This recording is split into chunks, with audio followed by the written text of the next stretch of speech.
Hello, friends. My name is Dean, and I thank you for visiting Community Church of Boston's YouTube channel. We call ourselves a peace and justice congregation since 1920. We have a remarkable, rich history of doing good trouble in the city of Boston, and we have run a speaker series every Sunday, 11 a.m. Eastern Time, all the way since 1921. And it's a proud thing that we have done for all those years. We have on this YouTube channel lots of videos, especially from the last 5 years or so, but we have some clips in archives from the likes of W.E.B. Du Bois or Daniel Ellsberg you can find here. You can also find the likes of Richard Wolff, Max Blumenthal, all kinds of speakers who have graced our pulpit or stage, whatever you want to call it. We have an auditorium here that holds about 80 people, and we have the Sunday morning program followed by a luncheon, and you're always welcome to join us on any Sunday morning between October and June. We have also this gallery space. We have different gallery exhibitions. We have concerts. We have a beautiful piano, and we have over 50,000 subscribers on this YouTube channel. So we want to tell you that we have some amazing upcoming programs. Just this last weekend, Medea Benjamin spoke here, as did economist Richard Wolff, whose video already has over 400,000 views. So it's a very proud thing that we are doing here.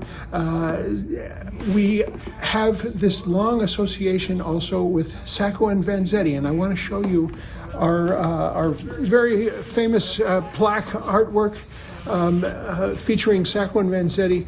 They were the first struggle that this church took on in 1920 to save their lives. They were executed in 1927, and we sort of call them our martyr patron saints because we had such an important part in the defense during their years of travail. We also give out an award that's called the Sacco and Vanzetti Memorial Award to some remarkable activist who has done amazing work and maybe has suffered for their stance. I want to show you a list of the Sacco and Vanzetti Award winners all the way from back when we started in the 70s. The first one was William Kunstler. The most recent one is the Peace Abbey, and this year's is Stephen Donziger, who receives our award in December of 2024. So thank you for being at our YouTube channel, and check us out both online as well as physically. Okay.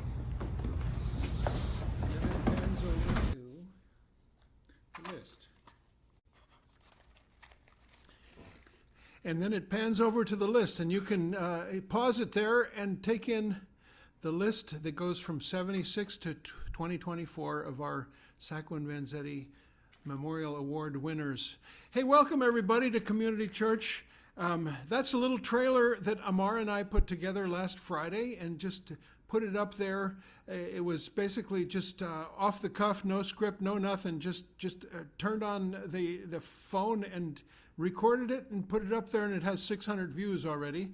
Not to brag or anything, but it just speaks to something or other that maybe we're doing right, or catching an audience of some kind of equally good trouble in people like us.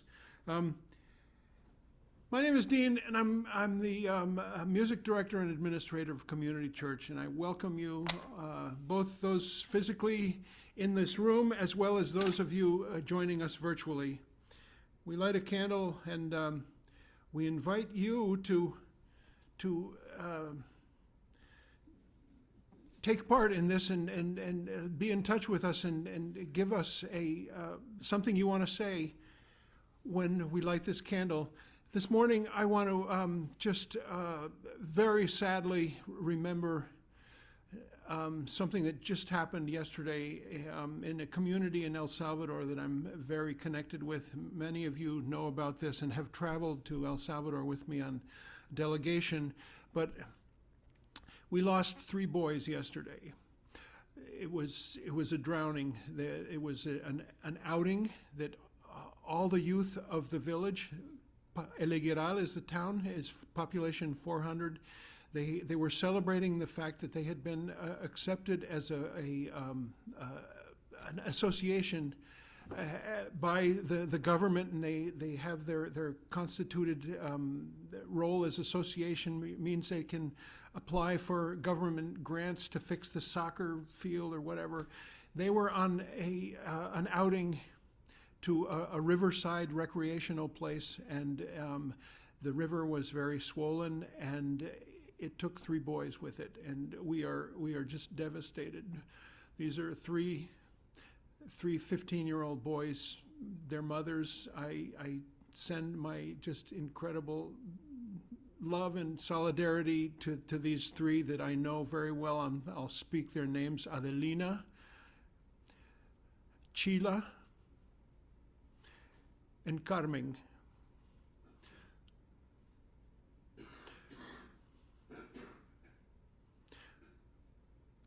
I will be down there on December 8th for a trip that was pre-planned, and I'm sure this community will be still in shock, trying to take this in.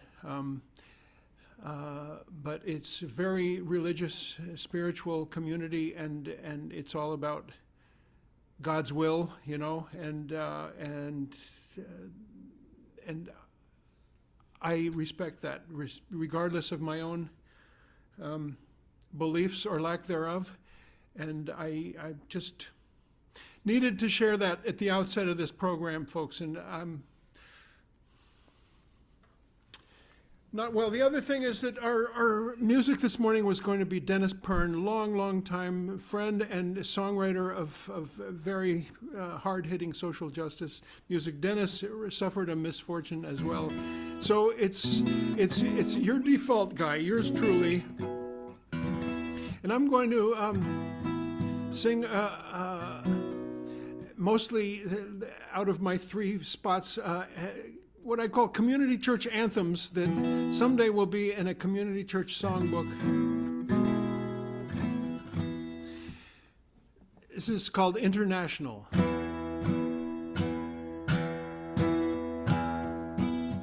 Rise up, you lonely wanderers. Rise up, you hungry people. The hurricane is coming. The land will soon be flooded. The past is dead and over. Rise up and claim your freedom. You are the sleeping giant. Arise, arise, arise.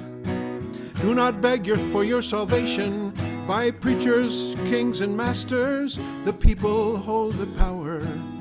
Arise and claim your freedom. The wealthy enjoy privilege only at your acquiescence, only while you stay in darkness. Arise, arise, arise. Because in the end, freedom will be international.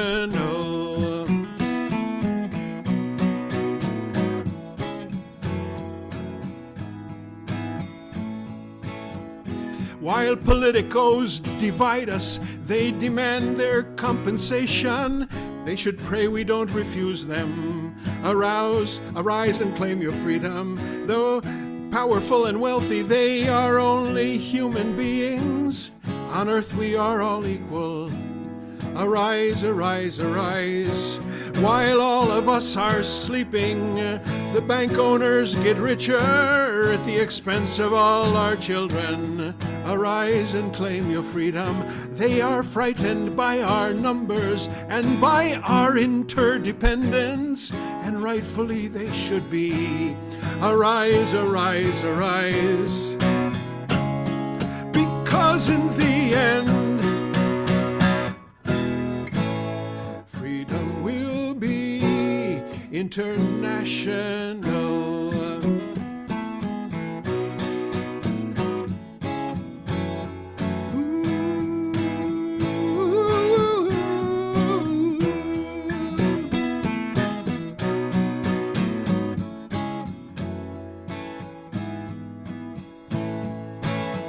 Do not numb yourself with purchases or vain overconsumption. Do not isolate your spirit. Arise and claim your freedom. Your TV and your iPhone seek to keep you in your slumber. Step out into the sunlight. Arise, arise, arise. Arise, you lonely wanderers. Arise, you hungry people. The hurricane is coming. The land will soon be flooded. The past is dead and over. Rise up and claim your freedom. You are the sleeping giant. Arise, arise, arise. Because in the end, freedom will be. Because in the end,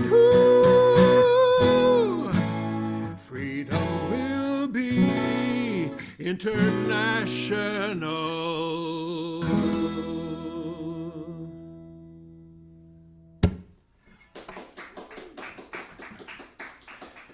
Thank you. The author's name is Jim Infantino, and that's a song for the ages. Say I, kind of a remaking of the what's called the Internationale, which I always thought was kind of a stodgy kind of a thing. Oh, rise up, you prisoners!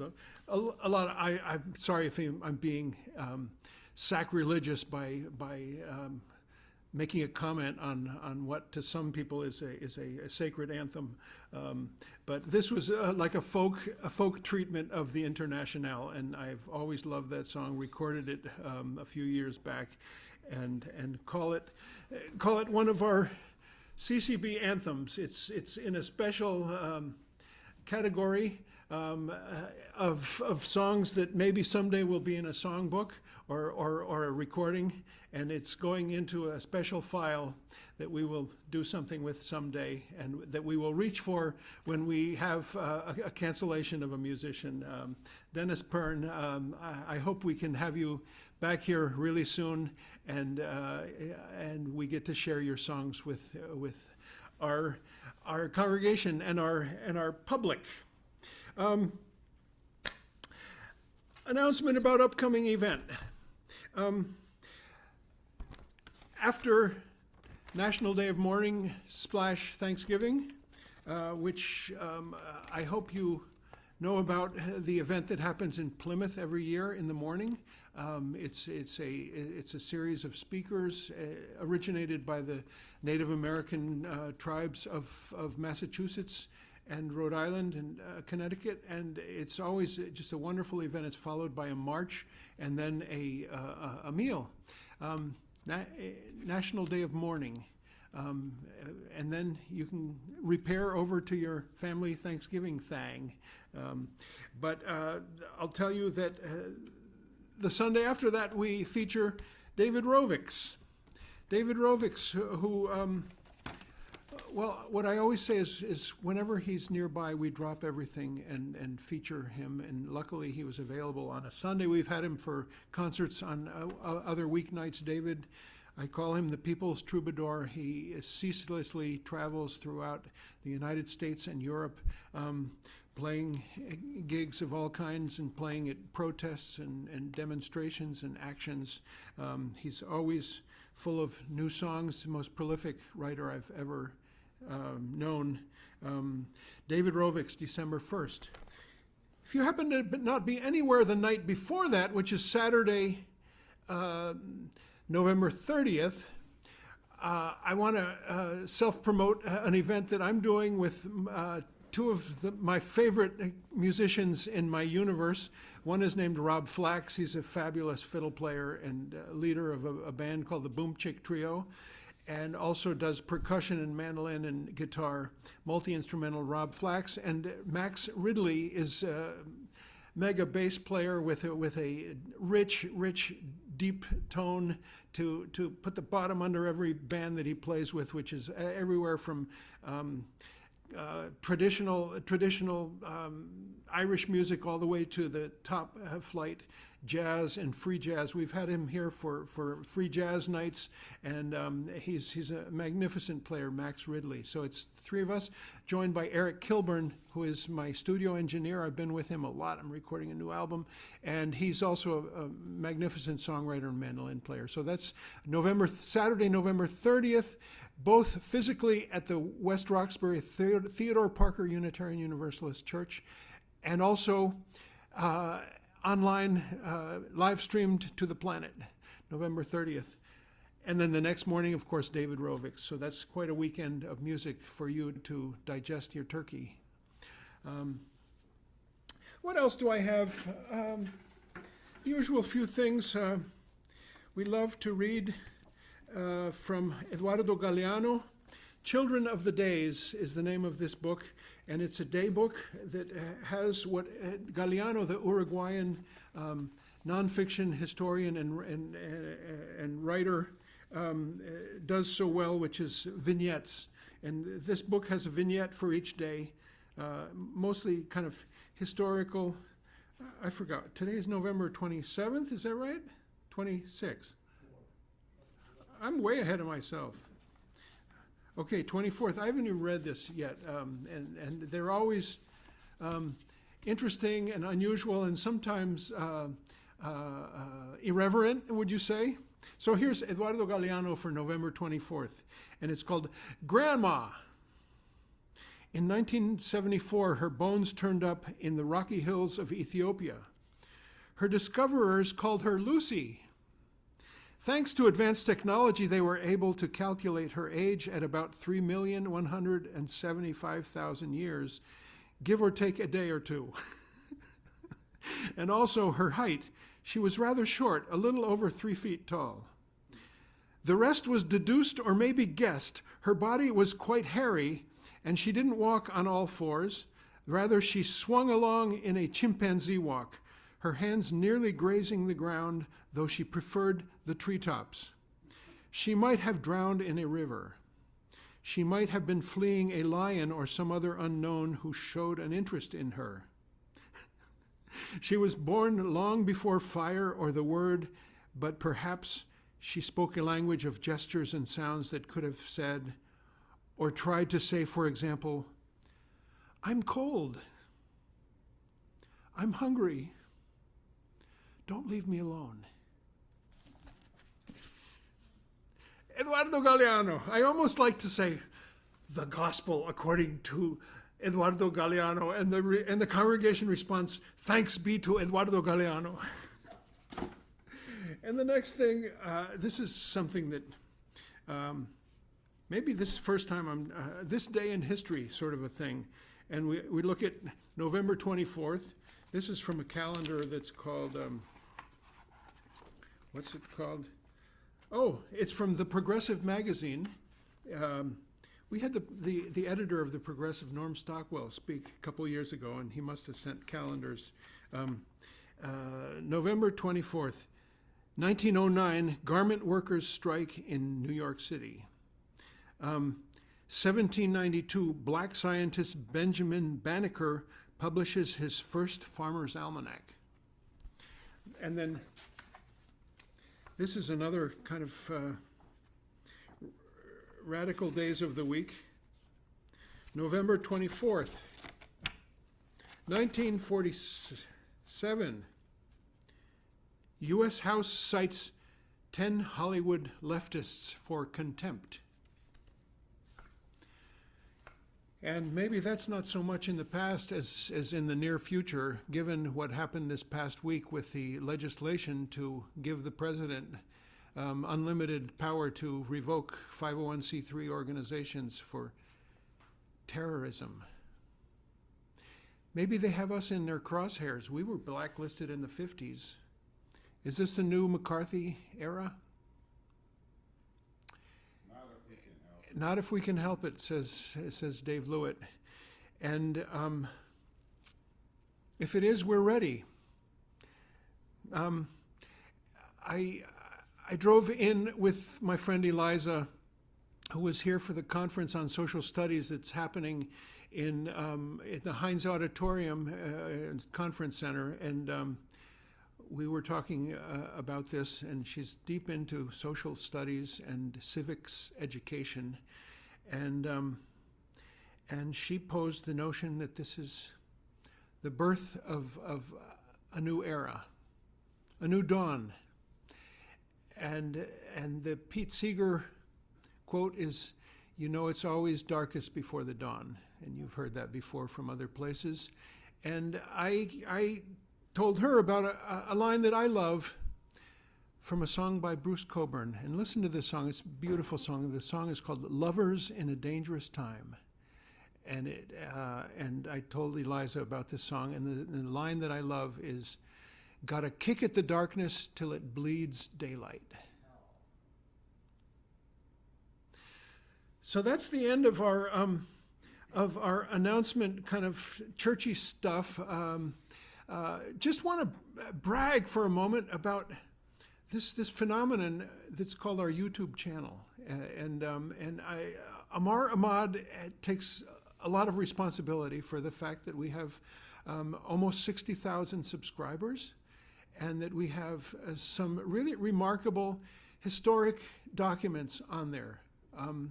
It starts with the time that Du Bois spoke here the last time, 1959, and we digitized a recording of it, and it's up on that channel, and it has talks from Howard Zinn, from our archives. We're just scraping the surface of taking 40 years worth of cassettes and digitizing them. And among those are Cesar Chavez, soon will be Leonard Peltier, other winners of our Sacco Vanzetti Award, the likes of Miko Peled, and just speakers of all kinds that are there, and we're going to expand on that and make it a really remarkable historic document, archivally, but also a testament to the struggles going on in our present day.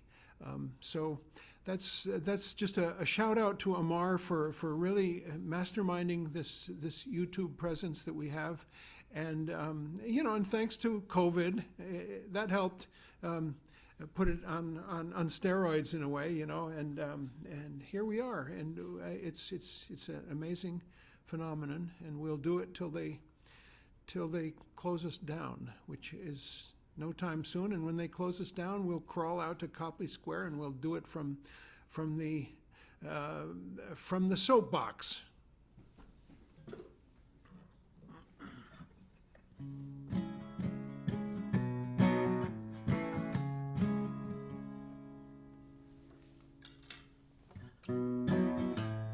God bless the grass that flows through the cracks. They pour the concrete over it to try to keep it back. But the concrete gets tired of what it has to do. It breaks and it buckles and the grass grows through. And God bless the grass.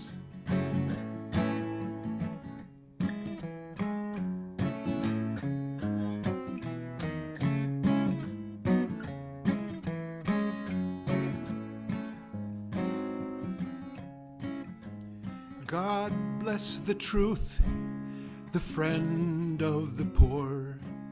They roll the lies over it. God bless the truth that fights toward the sun. They roll the lies over it. They think that it is done. It moves through the grass and reaches for the air.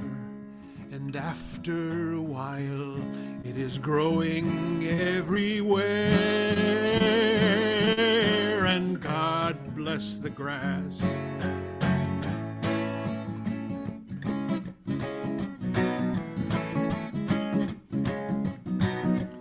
God bless the grass that grows through cement. It's green and it's tender and it's easily bent. And God bless the truth, the friend of the poor. and the wild grass growing by the poor man's door. And God bless the grass.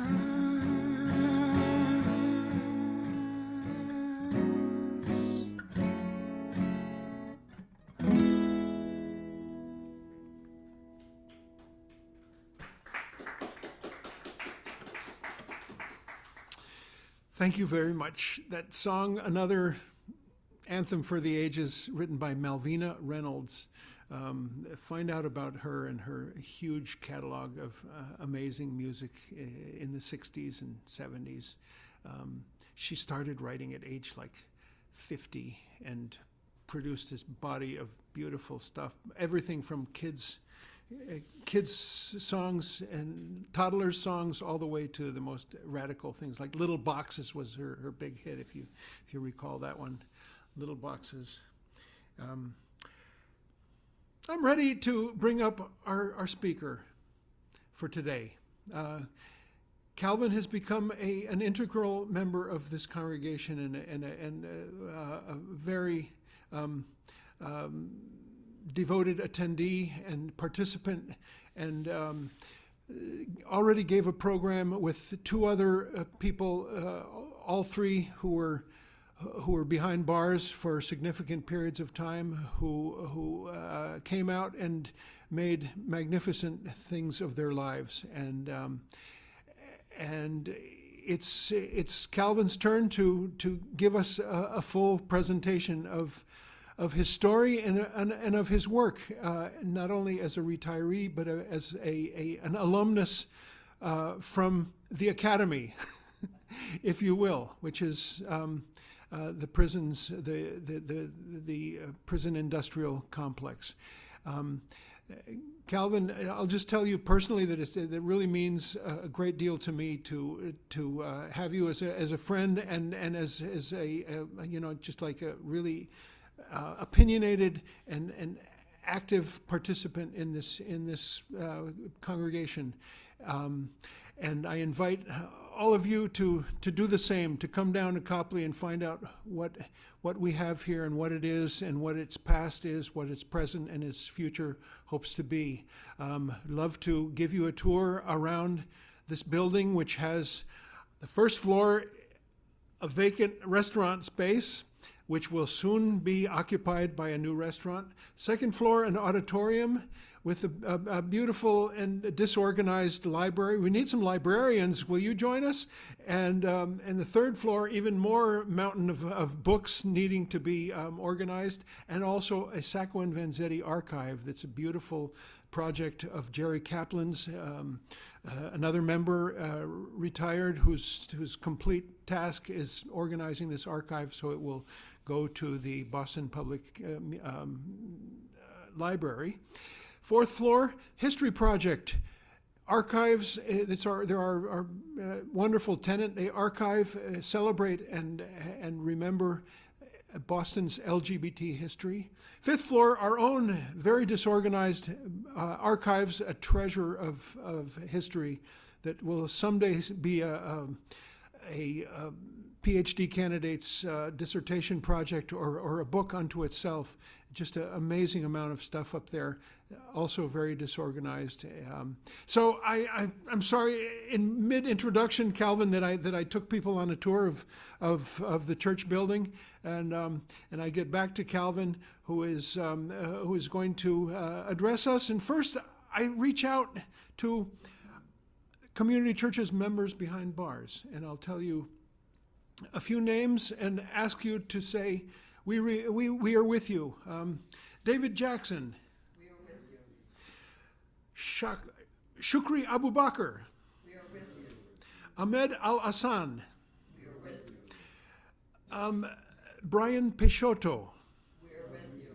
And there are others whose names I don't remember, and we reach out to you, especially during holiday season. We send small money orders to them, and we try to visit, and we try to form relationships of correspondence, and also now an amazing thing in the medieval thing known as Massachusetts Department of Corrections. a couple of little pieces of light, which is free phone calls and free video chats. It's an amazing thing. I haven't found out enough about it, but it's there and it's available to us to take advantage, to reach out to people behind bars and say, you are human beings, and we support you, and we want you to be well when you come out, and we want you to have relationships with your family, with your community. And that is what Calvin Arey is going to speak to us about. Thank you, Calvin. Welcome. Thank you, Dean. Very glad to be here, and appreciate the opportunity. How's the mic, Amar? Is this working? Ask Charlie. I think it's working. Just be very close to the mic. It's the rule. Yeah, there's several things that I want to talk about today, and I'm going to bounce around a little bit, so I hope it's coherent. And if it's not, there'll be a question and answer period at the end, so some questions could be asked. But I think I want to start at the beginning of the pandemic. In early 2020, I had been living in Boston for over 25 years, with nobody knowing a thing about my past. You know, I'd managed to keep it all secret for all those years. And then about 2 months into the pandemic, in May of 2020, I got an email from a correspondent in Canada, Northwest Canada, and she was reading a book, the Virginia State Penitentiary, a notorious history. And she sent me an email and she said, Calvin, there's somebody in that book with your name. You know, is that you? And I had to sit down when I got that email because, my past that I thought was buried, all of a sudden came back in a rush. And so with that, I want to talk a little bit about how it all started. I'm an alcoholic. I've been sober now for over 38 years, but it wasn't like that in the beginning. You know, I started drinking when I was very young, just barely a teenager, and got in trouble right from the start. You know, I wound up getting kicked out of school. I was selling booze in school, and joined the Marine Corps, got kicked out of the Marine Corps, had trouble finding a job afterward, wound up getting sales jobs that I would lose because every time I got paid, I would drink up what I had earned. And eventually in my early 20s, it became more and more difficult to even do that, to work. And I got a gun. I had a woman friend, and I started committing armed robberies to get the money to continue to drink. And I wound up in Norfolk, Virginia. I committed a couple of armed robberies and got arrested. After a police chase, they put several bullet holes in the car, and I was lucky to survive that. But I wound up getting sentenced to 30 years in the Virginia State Penitentiary. This was in 1965. At that time, the Virginia State Penitentiary was 165 years old. It was an old prison. And before the end of that year, I got caught with a pair of shears and a shakedown of the cell block I was in. And I was sent to a place called C Building. It was a prison within a prison, the solitary confinement block. Had a wall around it, and I had no idea when I was sent there that I'd be in that building for the next 4.5 years. But when I got there, they brought me down to the basement. I was stripped of all my clothes. I was given a pair of pants, a shirt, socks, a little hand towel, and a bar of soap and a roll of toilet paper. That was it. And locked up in a solitary cell. And we were only released from that cell every Saturday morning to take a shower. Other than that, it was 24 hours a day, and the diet was bread and water. You got 4 pieces of bread in the morning, 4 pieces of bread in the afternoon for 2 days in a row. And then on the third day, 2 reduced meals. By reduced, I mean there was no bread with the meal, there was no dessert, and it was just like 1 scoop of whatever was being served in the main mess hall. Everybody lost weight in solitary confinement. Years later in court, a doctor who was an expert on these matters, who'd worked with prisoners of war and had studied the concentration camps in Germany, estimated that we were being fed 700 calories a day. And just to give you an idea, to frame that, in Auschwitz, prisoners were given 1,700 calories a day. Of course, the difference was they were working hard labor, and we were locked up in a cell, where we could barely move around. So in any regard, I was in solitary that first time for 30 days, and then brought upstairs in the same building, where there were 2 more levels of solitary confinement. The most open one was you were locked up in your cell for 23 hours a day and released for an hour to go outside onto a small exercise yard. And they had a little mess hall there where you were released twice. You were only fed twice a day there too, but you had regular meals, and you could go to the mess hall. And the third type of solitary was you were upstairs, being fed twice a day, but you got fed in the cell. They padlocked your cell door, and again, you were only released once a week to take a shower, and that was it. Well,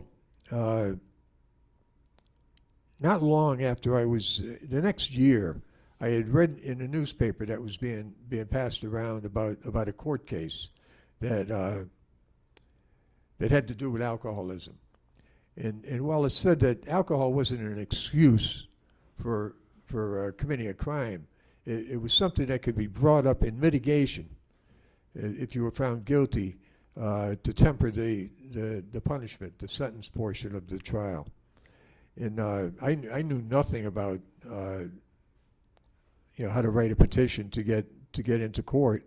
That was nothing about my alcoholism that had been brought up in my trial. But there was a guy in C Building at the time named Robert Landman, and he was what's called a jailhouse lawyer. He, in his time in the Virginia prison system, he helped. I think the number was over 2,000 prisoners access to courts, by helping them write petitions for writ of habeas corpus and other legal actions. And so I talked to him, and he agreed to help me. And we wanted to do it on the up and up. We don't want to get in any difficulty, because he was in C Building for helping other prisoners write petitions. And so I wrote a letter to the warden and gave it to a guard to deliver. And within 10 minutes, I was padlocked in my cell, being punished just for asking for another prisoner to help me prepare a petition, which I had no idea how to prepare myself. Well, that provided the grounds for the first case I filed in federal court. Without asking permission, Bob helped me prepare a petition to go into the federal court, and I actually won that case. It took 2 years to wind its way through. It was rejected by the United States District Court, but when it got to the Fourth Circuit Court of Appeals, they reversed, and they reversed the district court judge and sent it back and said that a prisoner who had no knowledge of how to access the court themselves had a right to ask other prisoners who were more knowledgeable to help them. And so that was the first win. But there was a lot of things in that prison system. For one thing, it was a Jim Crow prison. It was totally segregated.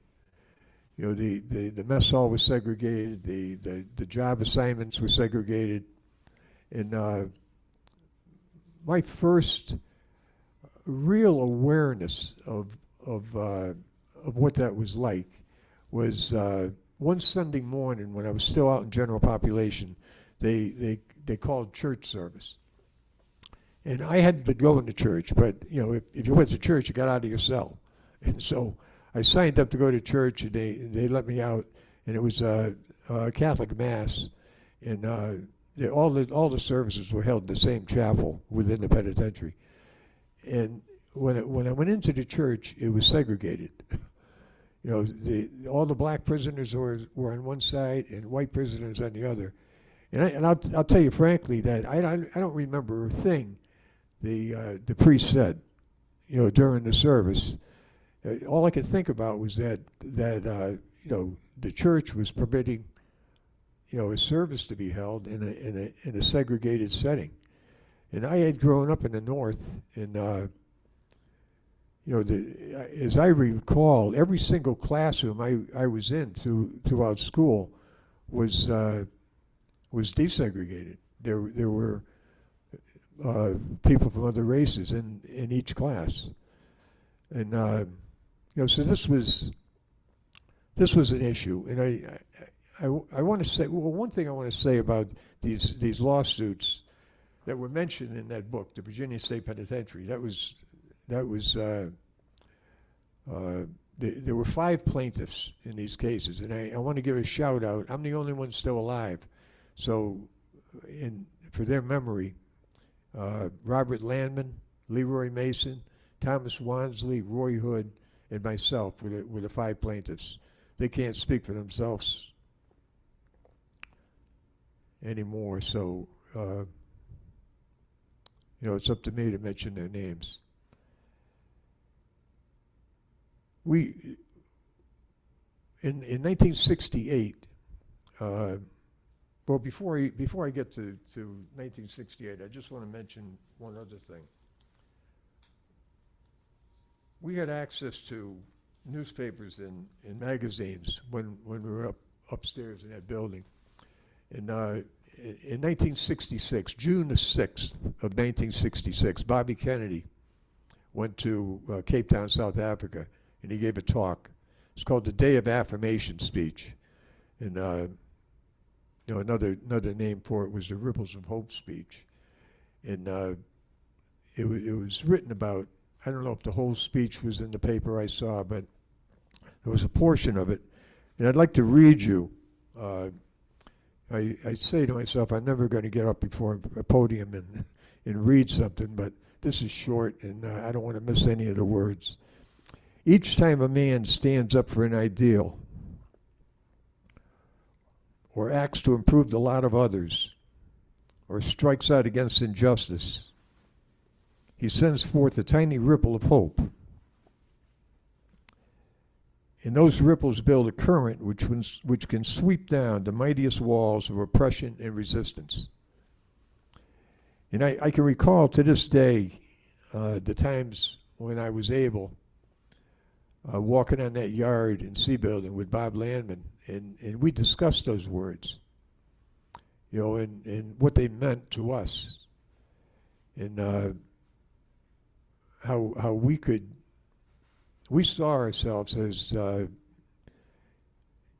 being able to take part in the civil rights movement, and even where we were, and so we filed court cases, and in 1968, the ACLU and the person of Philip Hirschkopf and Michael Milliman, two both of them are pretty famous now. Phil Hirschkopf was the attorney that took the Loving versus Virginia case to the United States Supreme Court on interracial marriages. That was in 1967. In 1968, he took our case. And before we were done, the cases, there were 3 cases, maybe more, but there was Landman versus Royster, Mason versus Payton, and Arey versus Oliver. And they had to do with segregation. we wound up desegregating the entire Virginia prison system, prisons, jails. We ended bread and water, no more bread and water diets, and we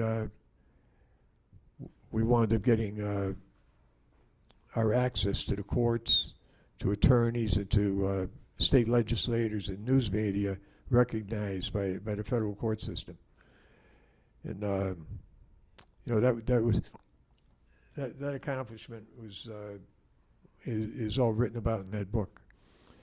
And another thing I'd like to read to you was, I'll never get through this one, but this was in 1968 when Martin Luther King got assassinated. Bobby Kennedy gave a talk, and he mentioned the Greek poet Aeschylus, and he quoted him as saying, "He who learns must suffer, and even in our sleep, pain that cannot forget falls drop by drop upon the heart, and in our own despair, against our will, comes wisdom to us by the awful grace of God." You know, those words meant a lot. So I wound up 8.5 years I spent total in the Virginia prison system. And when I got out, you know, again, I mentioned in the beginning I'm an alcoholic. I only lasted 1.5 years. You know, I knew that I could live without alcohol, but because I just finished 8.5 years in prison sober, you know, without having access to it. But you know, like most alcoholics, you know, we rationalize. You know, we confuse the fact that we can live without alcohol with the fact that we were unable to stop when we were drinking. And you know, so I wound up going back to prison for basically the same types of offenses that I went the first time. And that was another 5 years. And then I got out and spent a longer time out this next time, about 4 years, and then wound up drinking again, and got introduced to cocaine. And I came close to killing myself with the combination of those two substances. When I was arrested, the police, instead of taking me to jail, they had to take me to the hospital. I couldn't get shoes on my feet because my ankles were swollen up like this. I was literally dying from alcohol poisoning. And they had me on a table. I'll never forget I was handcuffed to a police officer on one side and a doctor on the other. And he said to the police officer, if you just waited 2 more days, he would have drank himself to death. So that was the condition I was in when I went to prison for the last time. When I was in jail, awaiting trial, that last time, I want to say it was at least a couple of months after I'd been arrested. So I was sober at the time. You know, all the alcohol was out of my system. And they called an AA meeting. There was going to be an AA meeting held in the jail where people came from outside to speak. And I signed up to go to it. And there were 4 or 5 people came in from outside, and one of them, I'll never forget, he was he was younger then than I am now, I'm sure, but he looked out at us and he said, if any of you have ever had a problem stopping drinking, you don't have that problem anymore. Whether you've noticed it or not, you've been stopped. And so the problem's changed for you. All you need to do is just not start again. And maybe it was the way he said it or the lesson in those words, but that was 38 years ago, and I haven't had a drink since. and all I've done is just not start again. I'm still an alcoholic. I'll never not be. But I never was able to stop. And to this day, that's one of the things I wanted to say up here was that I was never able to stop drinking, and I didn't. I was stopped, and all I've done is just not start again. So that's like saying the other guy's names by co-plaintiffs. That's the other thing I wanted to pass on was those words that I heard from that guy in that AA meeting in jail. That's the reason I'm able to stand here today, sober. So when back to how I started, after I found out about this book, I wound up buying a copy of it. I read it, and I got in touch with the author. And the author wanted to tell my story. He thought I was dead like the other plaintiffs in that case. I mean, we're talking 50 years ago. And, here I was still kicking. And so, he wanted to tell my story. And I resisted for quite a while. For one thing, I didn't want friends that I'd made in Boston to find out about my past by reading about it in a book or in a newspaper or something like that. I wanted to tell them myself. And I wound up talking to two of my senior friends. I had belonged to a senior group of approximately 100 people. And there was an older couple that I confided in. And they advised me to tell the rest of my friends. And so it took a little while to get up the courage to do that, but I did a Zoom meeting with about 40 of my senior friends and told them about my past. And I had no idea what the reaction was going to be, but they turned out it was very supportive.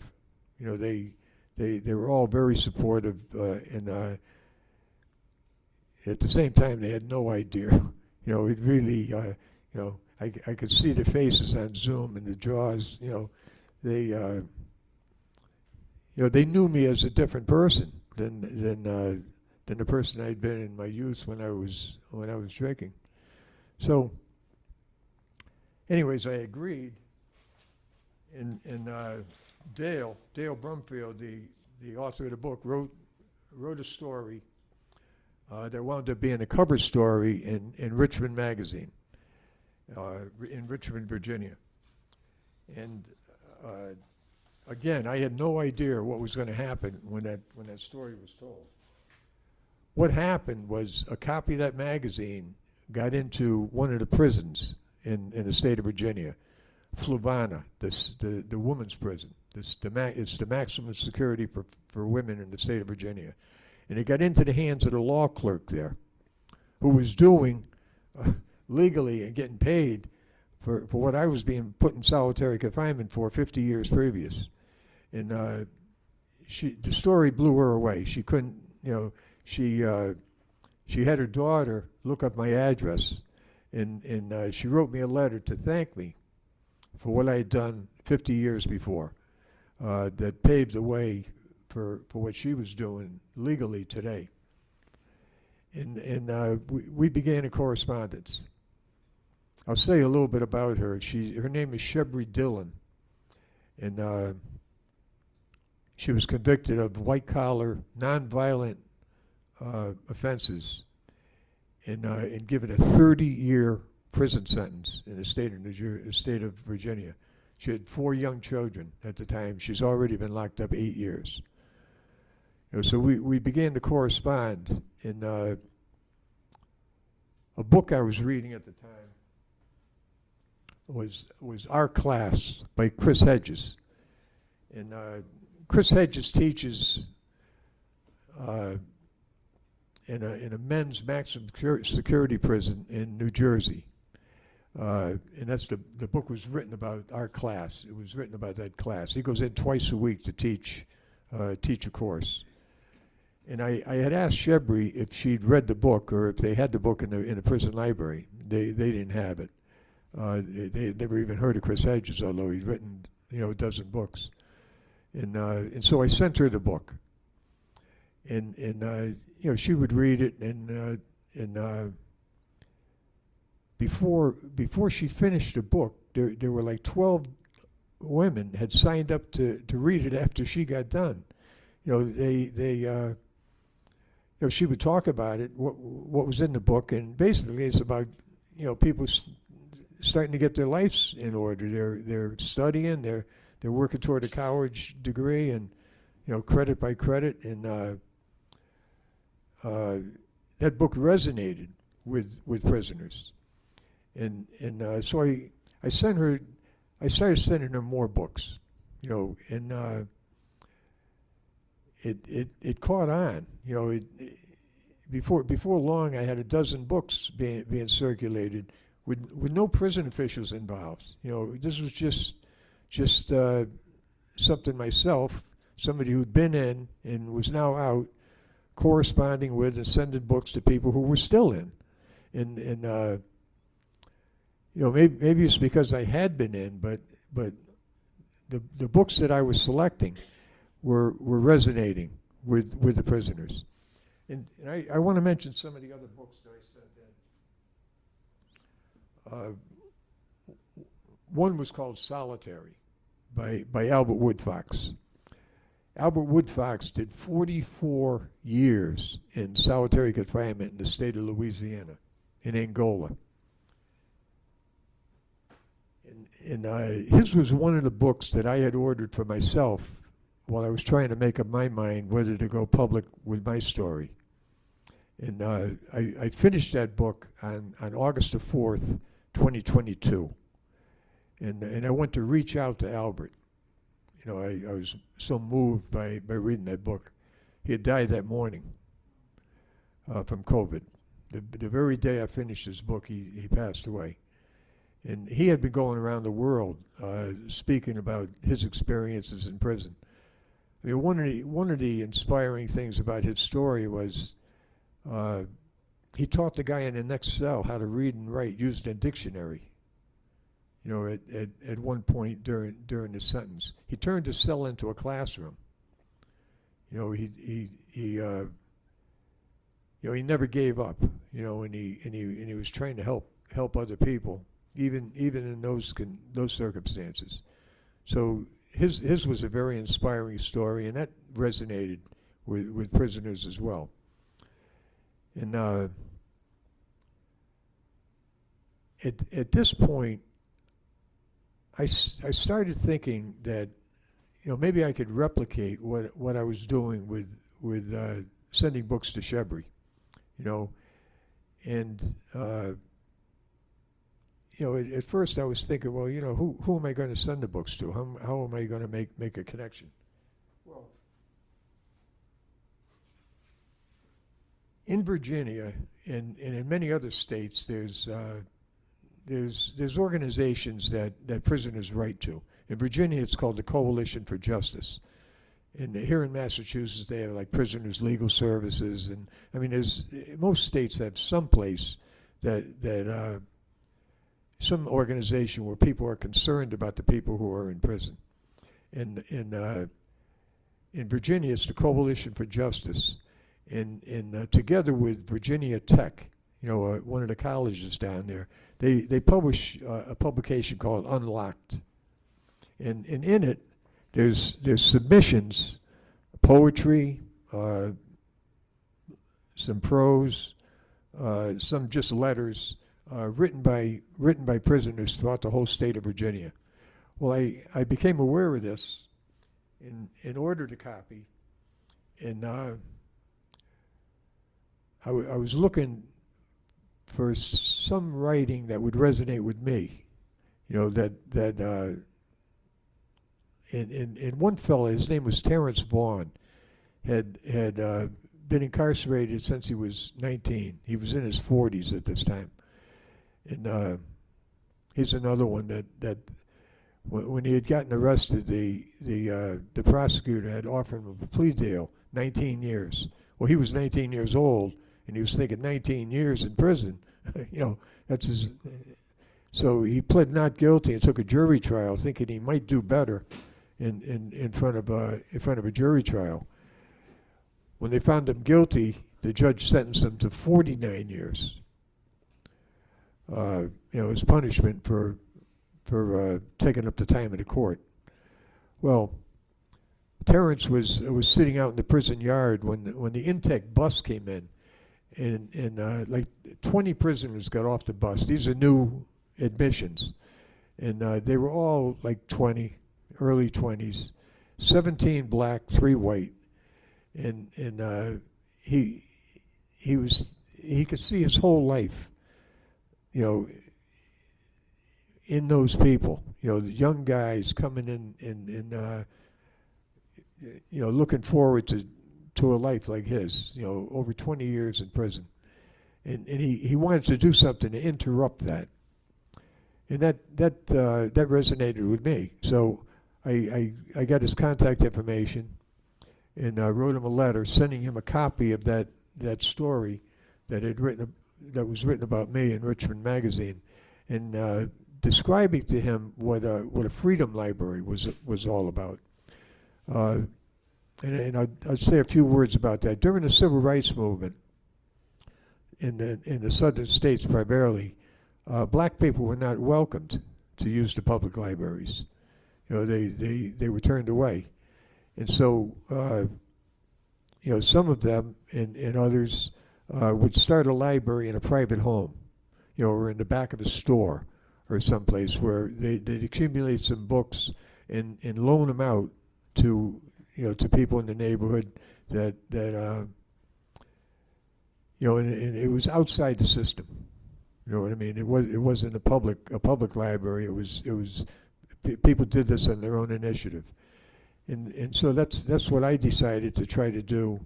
You know, like I was doing with Shebri, sending books in and circulating. The prison officials had nothing to do with it.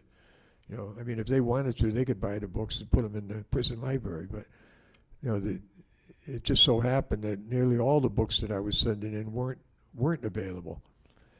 And so when I asked Terrence about what I wanted to do, he, you know, he agreed, and I started sending him books.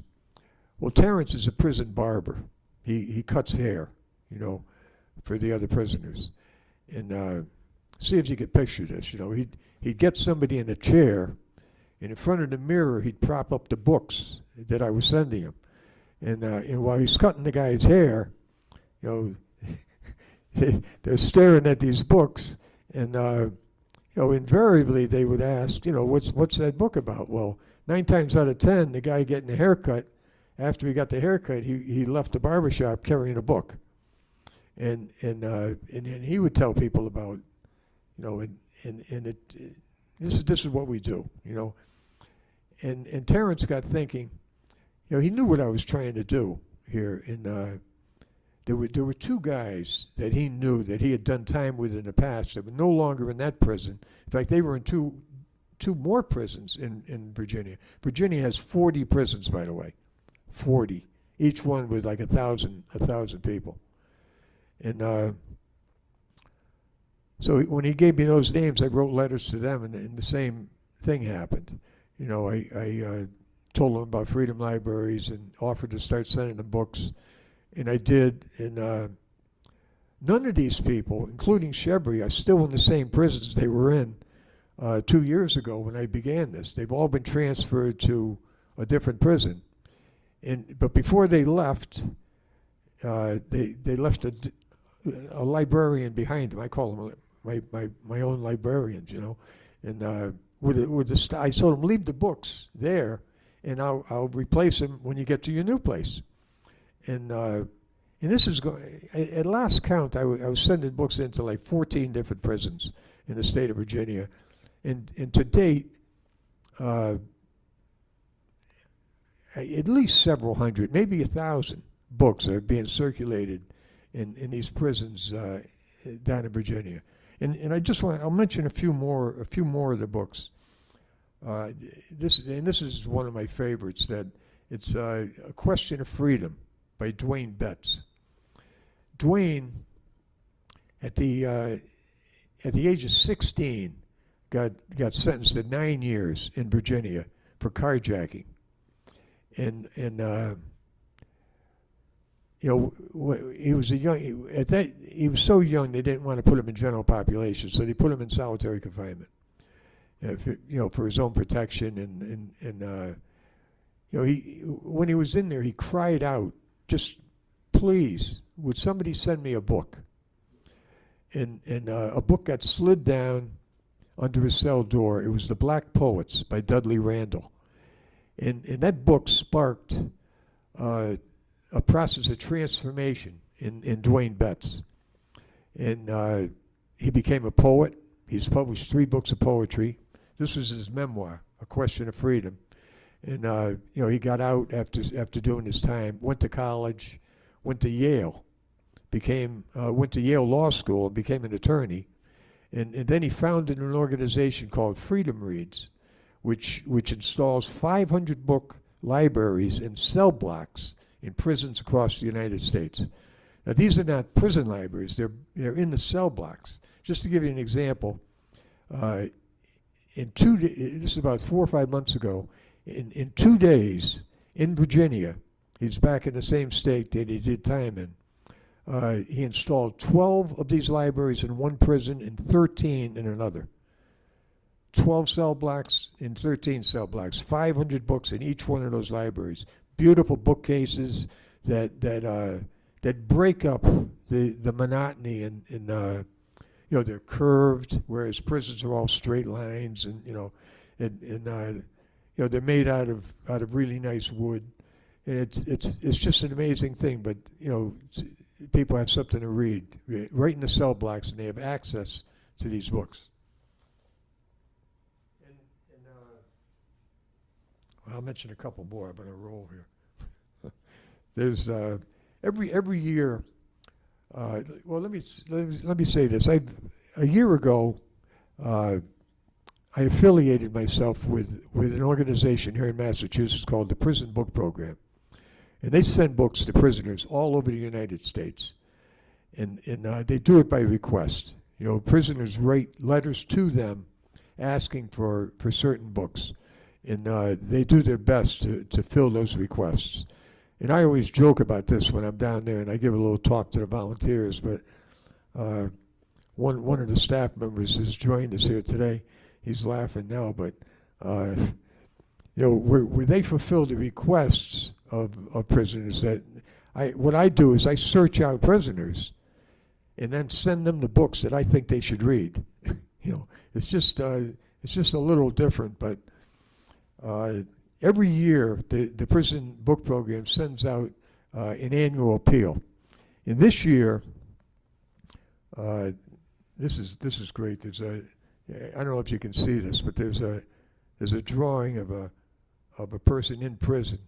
In the head, there's a cell door in their head opening up, where the knowledge is going in from the books that they're reading. But this year, my first correspondent, Shebri, wrote something in a letter that they thought would be perfect to go in the annual appeal, and I want to read that to you. And I'll tell you something about the book first. The book that she's writing about is called The Warehouse. It's a visual primer on mass incarceration. There's text in there. It's not like a comic book. There's text, but there's also visuals that put what you're reading into the context of where, a prison. And here's what Shebri wrote about it. This book cracks like thunder when it lands on people. Just last night, that's the author, Kilgore's words hijacked our thoughts and ideas. We threw them back and forth, trying them on in our own experiences, exposing the racial divides and recognizing our own roles. We talked of our experiences as women of all races and cultures and what oppression looked like for each one of us. We talked of solidarity, understanding, and support in building a bridge between our differences. Kilgore designed this book for freedom, and that is exactly what it is producing. You know, that's the type of an impact that some of these books can have, you know, in the right circumstances. And then again on the back, she writes again, "Thank you, Prison Book Program. It's simply not enough. We are grateful deeply from our souls. Your time, investment, encouragement, and kindness literally changes the world, one human life at a time. The books you have sent have kept us company, comforting us in times of solitude. They have educated us in times of confusion and encouraged us in moments of darkness. We will exhale this compassion, knowledge, connection, and empathy to the world around us from the love that you allowed us to breathe in." Yeah. Amazing words from you know, somebody doing a long prison sentence. Well, a couple more minutes, and then I'll open it up to questions. But I want to mention an author in a book that had a powerful impact on my life, and that's Viktor Frankl's book, A Man's Search for Meaning. And there's another book by him that was just published recently, is Yes to Life. And one thing I've gotten out of Viktor Frankl, and I again, I'm going to read just one short. Once you've read Viktor Frankl, I mean, he was an Auschwitz survivor. You know, lost his wife, his parents.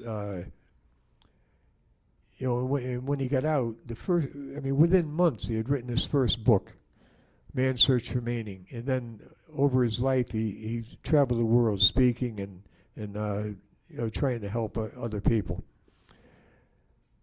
As you no doubt realize, we have at the same time reached the end of this topic and the limits of our discussion.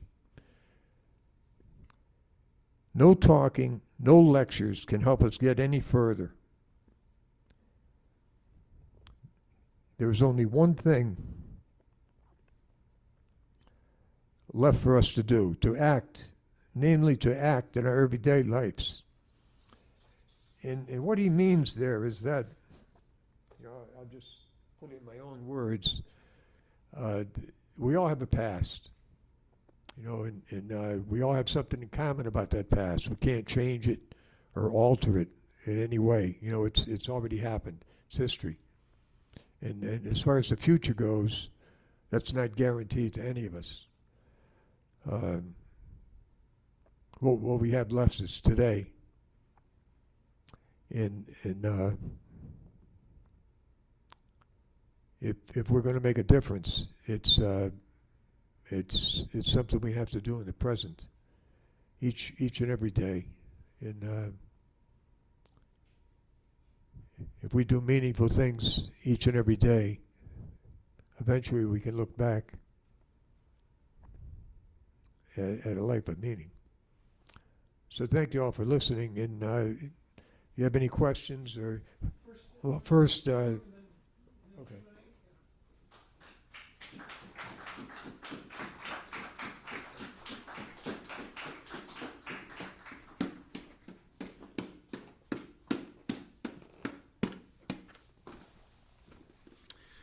Thank you so much, Calvin. It's really remarkably beautiful talk and personal statement and statement about us. You know, we're so proud to have someone of such depth amongst our congregation.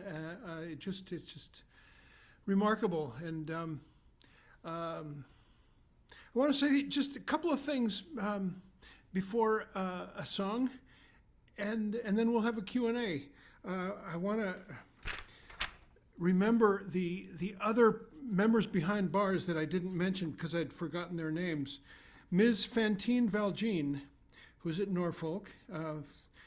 For money orders, officially Michael Riley. Fantine is a transgender woman now at Norfolk, does not wish to get the newsletter, but is pen pals with Ruth Anna. Unfortunately, Ruth Anna is now in a memory unit over on Mission Hill. Ruth Anna was our piano player for a while. So that's Fantine Valjean. Tarek Mehana at the Marion CMU in Marion, Illinois. Tarek received our Sacquin Vanzetti Award in 2003 or 4. I can't read it from here, but Tarek was grew up in Sudbury, is a devout Muslim, and got on the wrong side, basically, of the war on terror, and immediately after 9/11, translated some Al-Qaeda documents and traveled to Yemen, and not unlike what I did in El Salvador. You know, I was hanging around with the resistance to the U.S.-backed military regime there. I translated some documents. I'm an interpreter. Tarek was tried right here, and some members of this church attended the entire trial, and Tarek was convicted of terrorism and is spending many years in a Marion CMU. What does CMU stand for? Something horrible. Communications Management Unit. Tarek is in Communications Management Unit, the hole inside the hole reserved for Earth Animal Liberation folks and Muslims. Exercise caution in content. All mail is scrutinized and stored. Tarek is deeply religious. Is the note that we put about Tarek on our list. Then there's Jermaine Lewis in Cleveland, Texas. There's Patrick O'Shea, and I will mention about Patrick O'Shea that he worked hard on putting together a publication that is prison writings, and he wanted to connect with somebody who would put it out online, and he had these T-shirts made, and I love this T-shirt because of the irony. Justice today, and it says, coming soon. They had a website design. Anyway, Patrick is on in his years now, and sent a bunch of these T-shirts to us. We still have a few back in the back for you. Patrick O'Shea, we remember you today. Then there's James Sear and David Jackson, who I'm going to visit sometime between Thanksgiving and Christmas. It's an amazing thing when I started doing these visits. Massachusetts had a rule. I don't know if it still exists, but they were trying to limit visits. And not only did you have to make an appointment to make a visit, but they would only allow you one prisoner for the entire Commonwealth of Massachusetts to visit. And if you made an application to visit another one, and they asked you, do you visit, they would reject it. Under special circumstances, if you're a mother who has more than one child in prison, they'll waive it. Even if you're clergy, they won't waive it. But and I don't know if that rule is still in progress, but they got rid of the appointments. If you're on the prisoners list, you can just go and pay a visit on visiting days. But better find out for sure the latest about what the visiting days are, because the information on the website is false, and I found out that the hard way. There's also a dress code. You have to don't wear jeans. You'll get turned away. That happened to me too.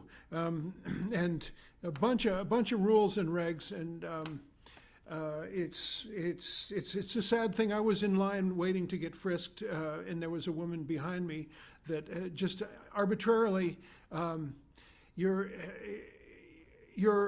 apparel is too revealing, or it's like all these lists about what women can wear to pay a visit, and she had driven 2 hours to see her boyfriend. Okay, so I go on with these. These last three are members of the Holy Land Foundation 5, to which we awarded our Sacquin Vanzetti Award not last year but 2 years ago. And I'll mention the first one, Ghassan Elashi in Pine Knot, Kentucky. at a U.S. federal penitentiary, and Mufid Abdul Qadir, who is in FCI Seagoville, Texas. And finally, Shukri Abu Bakr and his daughter Nida came to receive the award, and we got to know her. And some of her work is that she celebrates and markets her father's artwork. And this is one piece of art that I think is just remarkably beautiful. Can you see that? It's basically a map of Palestine that includes both what they call 48 as well as the rest of Palestine. 48 is what happened to Palestine in 1948, the creation of the State of Israel, and it contains olive branches with leaves and fruit, and also a little bit of a red sun in the corner, so it encompasses all the colors of the Palestinian flag. This is Shukri Abu Bakr's artwork on T-shirts, and we have some of these T-shirts if you're interested. The other thing Shukri makes are called mazbahas, and I'll read you the description of a mazbaha. From Shukri, from deep ends of a prison cell, a simple fiddling with a soft slice of white bread, then balling up a piece between my fingers, an idea sparked in my head. I want you to know that every bead you hold in your hand came straight from my hands, imagination and a pure desire to encourage everyone of all faiths to enjoy the remembrance of Allah, God. Each masbaha is one of a kind. No two can be ever alike. The product is made by a political prisoner who refuses to be shrunk into an insignificant being devoid of purpose and stripped of desire to stand strong and determined. Thank you for your support. Shukri Abu Bakr. And I will show you these mazbahas. It's kind of like a Muslim rosary bead or prayer beads. And here it is, bread. It's all made of bread rolled up into balls and beautifully painted, and a little pendant at the end. And we have just a few of these mazbahas left. We've given them out as gifts to the award winners of our Sacman Vanzetti Award, which I will talk about a little bit later. So that's my little spiel about our members behind bars. I want to also expose an idea I had. We just took off. Last week we had a program about Mussolini. Is that timely or what? And we had a pile of books about Mussolini, biographies and histories. We brought them from upstairs, from Bob Datilio's collection, the late Bob Datilio. These books have been relegated over there to a bookshelf, and I thought it would be great if we had a similar pile of books, which are all prison writings or books like the kind that Calvin has talked about so much this morning. That'd be a great section of our upcoming library once we have a bunch of librarians who are members of community church and volunteers. I also wanted to mention just really in the past 3 years, incredible success stories, which is the release of Lee Underwood, who is now a very active member of our church and also a member of our board of directors, and also has become my very good friend, trusted friend, who helps me at Roslindale Farmers Market every Saturday, run the coffee and crafts from El Salvador sales. So Lee Underwood, and also the other one who was released is named Tommy Rosa. He was a longtime member behind bars, and Tommy is now lives in Everett, and he's the most active Facebook contributor that I've ever had. I hear from him almost every day. I'll also mention Black and Pink, which was founded right here at Community Church by Jason Leyden, our former congregational director turned minister when we ordained him after he got his divinity degree. and he founded Black and Pink, which is it's a newsletter outreach and a pen pal writing forum that goes out to LGBT prisoners. And Black and Pink is still very much on our radar screen, because although Jason is no longer involved with it, he's a senior minister of a church in Chicago, it's still listed as community church in a bunch of some kind of publications that go out to all prisons, for prisoners seeking pen pals. So we get this much correspondence from prisoners seeking subscriptions to Black and Pink or pen pals, and we forward it to Black and Pink's forwarding address, but we still remember them very well. So that's what I wanted to say before. Two last things, I promise. We have an amazing thing to announce. Norman Finkelstein will be joining us on January 17th. We have in our library his book, Gaza, An Inquest into Its Martyrdom. Norman Finkelstein will be with us virtually only on January 17th. I'm sure that'll get a lot of YouTube attention as well, so join us. That's a little bit in the future. But finally, our final song, which is when we also choose to say, this is the moment where we say, we need your help. The other thing we should put on our YouTube channel is our PayPal address, and on our website you can find how you can donate to us through PayPal or credit card. We need you to help us make this thing happen. I was going to do a different song, but Calvin's talk just evokes the notion of transformation, and I think of this song that's called This Morning. The lyrics are by Woody Guthrie. The music is by Greg Artzner of the marvelous duo friends of ours who participate here a lot, Magpie. This Morning.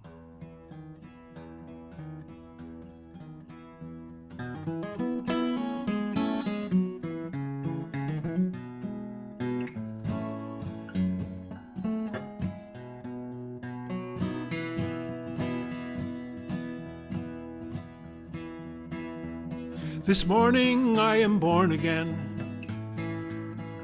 Light shines through the land. I do not want a heaven in some deathly distant land. No longer desire the pearly gates, nor to walk some streets of gold. I do not want a mansion, for my heart is never cold. My heart is never cold. This morning I am born again. I am whole, new, complete. I am overcome all my sins. I stand on my own 2 feet. I am life unlimited. My body is the sky. I am at home in the universe, where yonder planets fly, where yonder planets fly.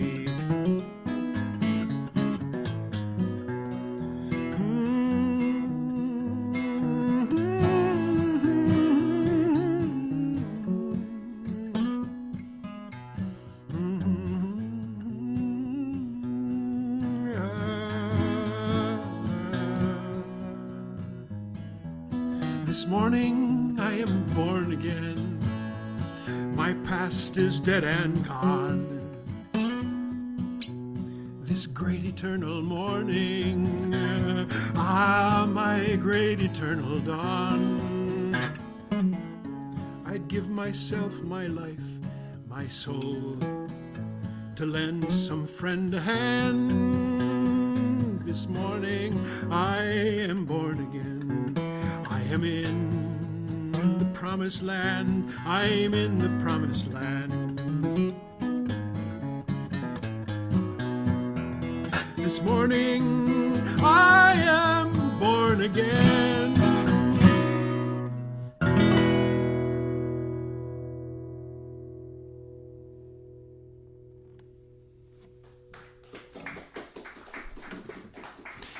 All right, let's bring up Calvin again to have a little conversation. Somewhere I have a cordless mic that I'll take around the room. There's also a possibility of talking to Calvin through the Zoom and the YouTube, that you can leave us a question or a comment in the chat. So let's find that.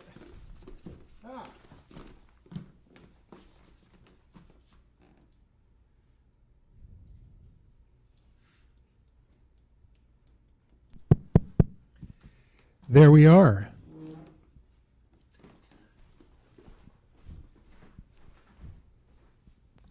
Calvin, you talked about, is this on? Yes, it's on. Yesterday is past, tomorrow is unpredictable, but today is what's under our control. And you tell this story that has resonated with a lot of us, which you haven't told, which I thought you would, and that's the starfish story. Could you talk about the starfish story? Yeah, I do think of the, I don't know if you're all familiar with the starfish story, but, you know, it's, when I think about it in this context. You know, when you talk about mass incarceration, there's 2 million people locked up in prison in the United States. And that's a huge number. And people can look at that and get very discouraged. You know, they're thinking that, what can they do about a problem that big? But I always think back to the starfish story, which is there was this guy walking, a guy or a woman, somebody was walking along the beach, and starfish had been stranded by the receding tide.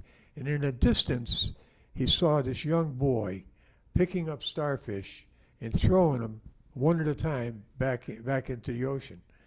And when he got up to the child, he said, you know, there's thousands of starfish here. He says, you know, you're not really making much of a difference. And the kid thought about that for a minute, and then he picked up another one and threw it in, and he said, well, it made a difference to that one. And that's what I think about when I send books into prisoners. You know, I may not be able to change the entire prison system or any prison system, but I know those books are having an impact on the recipients. You know, and there's ripples that go out from that. Any more?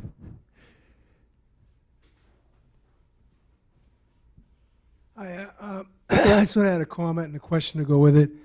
For me, I just can't imagine my life would have any meaning unless I believed that there was some afterlife, and mainly because there's just so many unresolved issues relating to justice, and it just seems so sad to think that I die and I never get justice, and you know, it just seems like a real sad situation to think that there's no afterlife. But with the afterlife, it helps me to accept, you know, the things, you know, there's always a possibility, you know, in the future for things to work out. And I don't know if you have any other comments relating to how you might be able to see how people can find meaning in life without an afterlife, because I don't understand that. Yeah,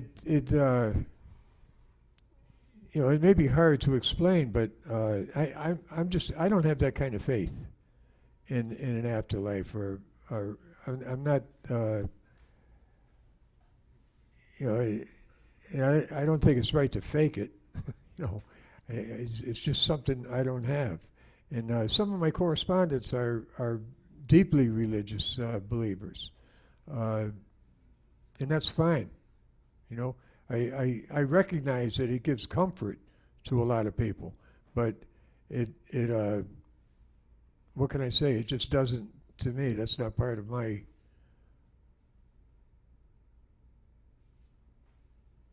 I just don't have that kind of faith. You can have a sense of meaning in life Oh, yeah. Yeah, that's what I thought maybe you might be able to explain that a little bit. Yeah, it's.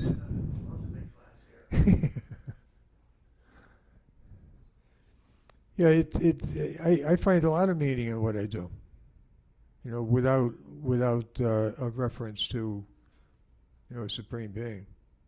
I mean, I was just reading a good book. I'll give you a book to read, Gratitude by Oliver Sacks. Oliver Sacks passed away a few years ago, but you know, I think of him as a deeply spiritual person, but he was an atheist. You know, and he didn't have any belief either, but he was so. The book was written right at the very end of his life when he knew he was going to die, and he felt so much gratitude for the life that he had lived, and what he had been able to accomplish. I think that book might be something you'd find interesting. Leslie George, you join us from somewhere in the universe. Will you unmute yourself and talk to us? Welcome. Yes, hi. I feel so privileged and honored to be here. Cal, how are you? I don't know if you can see me. Hi, Leslie. I wrote Solitary with Albert Wood Fox, and Cal reached out to me shortly after Albert died with his heartfelt, what everything Cal is. And I'm almost in tears now thinking about the impact that you're having. And so grateful that you're honoring Albert in this way by continuing this library, which is a ton of work, as most of us activists understand. It's just so much sacrifice and work and raising funds and reaching the right people. And, you know, just thank you, thank you, thank you. Really happy to be here. Thank you so much, Leslie. Like Leslie said, she was the co-author with Albert Woodfox of the book Solitary, and you know, he had 44 years. I mean, just try to imagine that, 44 years in solitary confinement, and that first story that was written about me, Unbroken, I didn't come up with that title. And the author of the story didn't come up with that title. It was an editor at Richmond Magazine. But I think of myself as having endured multiple breaks, you know, and somehow I managed to patch myself back together again. But, you know, just imagine 44 years in being unbroken, you know, and he really was. You can go onto YouTube and listen to, he's gone now, but you know, he's got that book, and he's got plenty of videos on YouTube that are very inspiring. Thanks, Leslie. Calvin, I hope that you can help us start the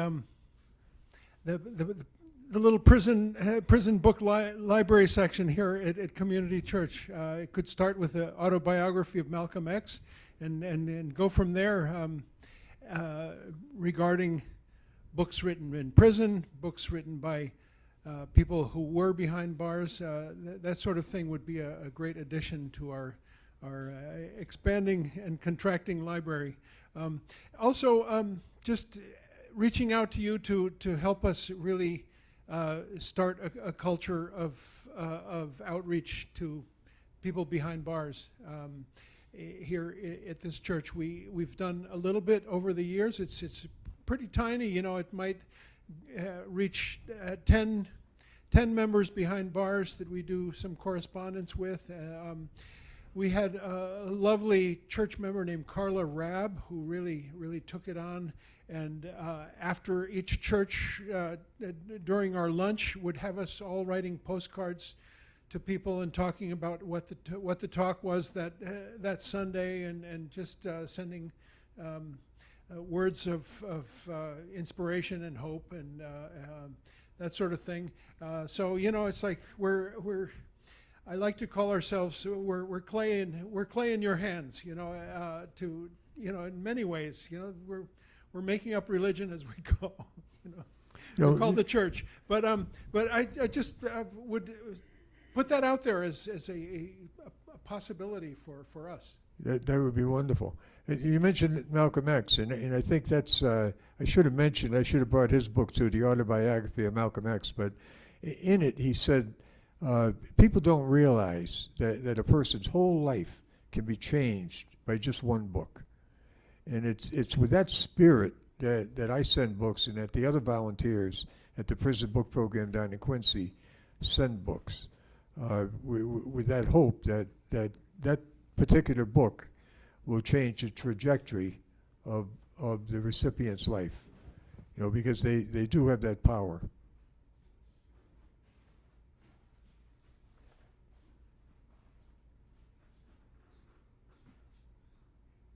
Anyone else online would like to say hello?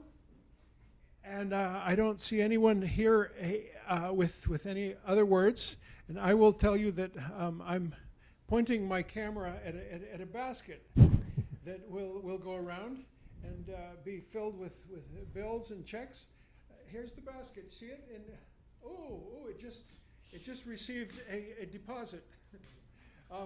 This is what we need from you, either in the form of pieces of paper that go in here, or in the form of credit card or PayPal, whatever form of payment you would like to help us with.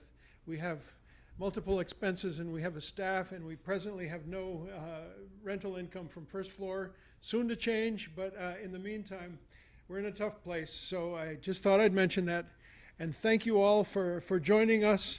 Thank Calvin Arey for today's amazing transformative talk. And thank Dean Stevens for the music today. A living legend in his own mind. And with that, we will declare the meeting over. Meeting at the building, soon be over, all over this world, all over this world, all over this world. Meeting at the building, soon be over, all over this world. Thanks, Amar Ahmad. Meeting at the building, soon be over, all over this world. And be in touch, and do good work, and change the world, one person at a time. Love you very much.